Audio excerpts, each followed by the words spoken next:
Hi everyone, எல்லாருக்கும் first வணக்கத்தை சொல்லிக்கிறேன். என்னோட முந்தைய பதிவுக்கு நல்லதொரு ரெஸ்பான்ஸ் கொடுத்து இனி வர்ற பதிவுக்கு நல்லதொரு ரெஸ்பான்ஸ் கொடுக்க போகிற எல்லா நல்ல உள்ளத்துக்கும் முதல்ல நன்றியை தெரிவிச்சுட்டு இந்த பதிவுக்குள்ளே உங்களை நான் அழைச்சிட்டு போகிறேன். அதாவது இந்த பதிவில் எதை பற்றி பதிய வைக்கலாம் அப்படின்னு இருக்கேன்னா, அதாவது சமயபுரம் மாரியம்மன் பச்சை பட்டினி விரதம் இருப்பாங்க. ஏன் அப்படின்னா, தன்னை நம்பி வரும் பக்தர்களுக்கு எல்லா சௌகரியங்களும் கிடைக்க வேண்டும்ங்கிறதுக்காக வருஷம் மாசி மாதம் கடைசி ஞாயிற்றுக்கிழமையிலேருந்து பங்குனி மாதம் கடைசி ஞாயிற்றுக்கிழமை வரைக்கும் அம்மன் பச்சை பட்டினி விரதம் இருப்பாங்க. இந்த காலகட்டங்களில் அம்மனுக்கு நெய்வேத்தியமாக நீர்மோர், பானகம், இளநீர் தான் நெய்வேத்தியமாக படைக்கப்படுகிறது. அதே போல் ஸ்ரீரங்கநாதரின் தங்கை தான் சமயபுரத்து அம்மன் அப்படின்னு சொல்லுவாங்க. ஸ்ரீரங்கநாதரின் தங்கை சமயபுரம் மாரியம்மன் அண்ணன் ரங்கநாதரை போன்றே, அதாவது சுதையினால் ஆன சுயம்பு வடிவமாக பக்தர்களுக்கு காட்சி தராங்க. தட்சன் யாகத்துக்கு சென்று தாட்சாணியை தூக்கி சிவபெருமான் ருத்ரதாண்டவம் ஆடிய போது அம்மனின் திருக்கண் இந்த பகுதியில் விழுந்ததால் இந்த திருத்தலத்திற்கு கண்ணனூர் என்ற ஒரு பெயர் புராண காலத்தில் தொட்டே இருக்குது. மிக தொன்மையான உற்சவ அம்மனின் திருமேனியில் இன்றைக்கும் 1000 கண்கள் இருக்குது. இந்த தலத்தின் பெருமையை விளக்குவதாகவும் இது நமக்கு அமையுது. திருக்கோயிலில் எழுந்தருளியுள்ள மகாமாரியம்மன் மிகப்பெரிய சுயம்பு திருவுருவமாக விக்ரம சிம்மாசனத்தில் 1000 கோடி சூரிய பிரகாசத்துடன் தங்க திருமுடியுடன் குங்கும நிற மேனியில் நெத்தியில் வைரப்பட்ட ஒளி வீச வைர கம்மல்களும் வைர மூக்குத்தியும் சூரிய சந்திரனை போல ஜொலித்து கண்களில் அருளொளி பாவித்து அன்னைக்கு அன்னையாய் ஆதி முதல் ஆதார சக்தியாக நமக்கு அருள் பாலிக்கிறாங்க. மேலும் பார்த்திங்கன்னா, நவகிரக தோஷங்கள் போக்கும் வல்லமை இந்த விரதத்துக்கு உண்டு.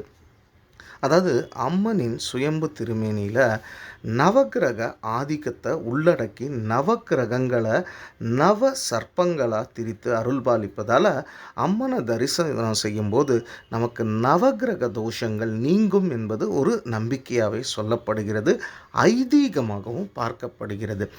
இந்த திருக்கோயிலில் இருக்கும் அம்மனை அமாவாசை, பௌர்ணமி மற்றும் கிரகண காலங்களில் வழிபட்டால் உச்ச பலன் கிடைக்கும் அப்படின்னு சொல்லுவாங்க.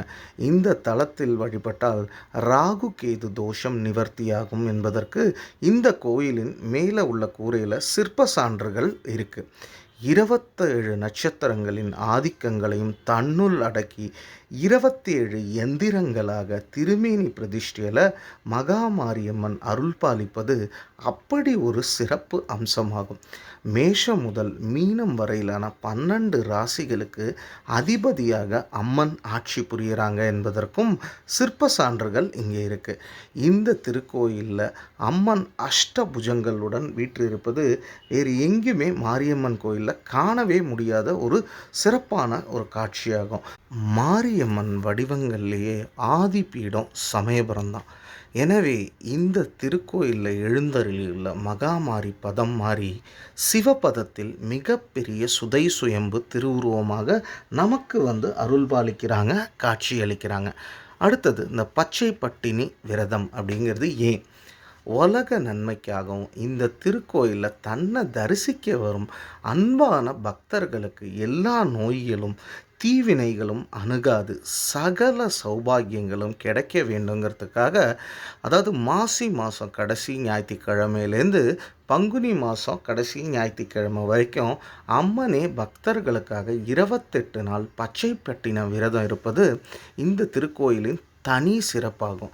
தேவர்களை இம்சித்த மகிஷாசுரனை புரட்டாசி மாதம் 9 நாள் தவம் இருந்து வதம் செஞ்சாங்க.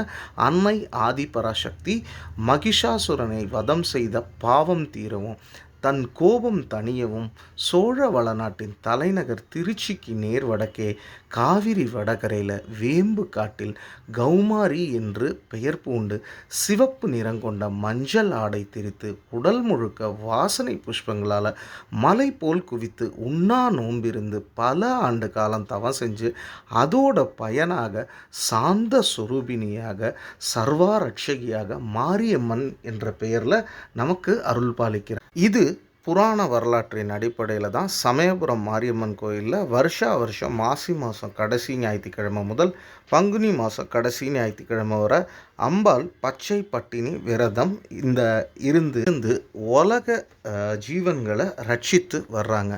இந்த ஒவ்வொரு ஞாயிற்றுக்கிழமையும் பூச்செறிதல் விழான்னு தான் இதை சொல்லுவாங்க. அதாவது எல்லா இடத்துலேருந்தும் அம்மனுக்கு அன்றைக்கி விடிய விடிய பூக்கள் சாத்தப்படும். இது பூச்செறிதல் விழான்னு சொல்லுவாங்க. சரி, எனக்கு இந்த பச்சை பட்டினி விரதம் பூச்செறிதல் பற்றி தெரிந்த தகவல்களை உங்கள் முன்னாடி வச்சுட்டேன்.